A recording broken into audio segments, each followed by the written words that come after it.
Hello, I'm Debbie Connolly. I'm from Safe Pets UK. I've worked with animals for 30 years and I'm going to talk to you today about your cat's training and care needs.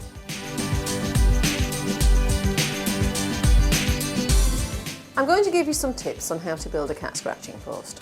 It is an entirely natural process for your cat to want to climb, scratch, enjoy itself swinging through trees like Tarzan. I currently have 7 cats, 5 of which are Bengals, and they are particularly prone to curtain climbing and swinging from the curtain rails, to the point they've broken 3, up to the point of having this conversation. And I'm sure they'll break some more. Your cat needs to be able to keep its claws at a sensible length, so they need to wear off the sharp points at the end. And if you don't provide them with something suitable, as most of us know, they'll start using your furniture. Usually wooden furniture, and quite often the ends of sofas, which have lovely soft covers and a fantastic wooden base underneath.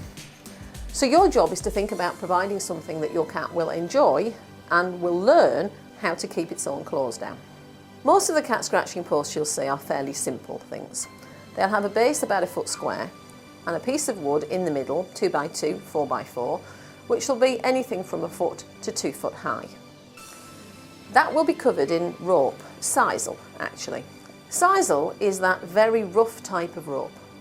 It feels a bit like Hessian, it's quite hairy, it hurts you a little bit to touch it, and it's ideal for cats to sharpen their claws on and take off those little sharp ends.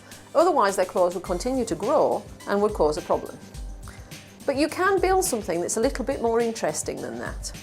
So instead of just a base with a piece of wood with rope round in the middle, you could build on from that. And I've had some clients quite recently build a fantastic one outside in their garden.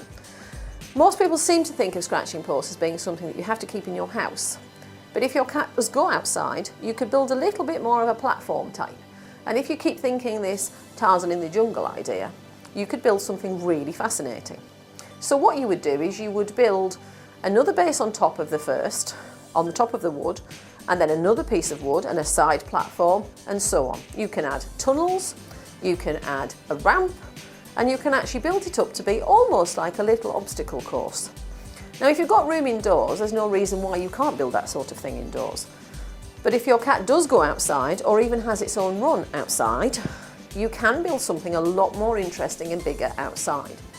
My own cats quite like using that sisal rope, twisted together 3 or 4 thick strands of it, and they use that a little bit like an assault course and simply run up where it's tied up to the top of the tree. They simply run up the rope to the branch and sit on the branch. So a little bit of imagination, platforms, good strong quality rope.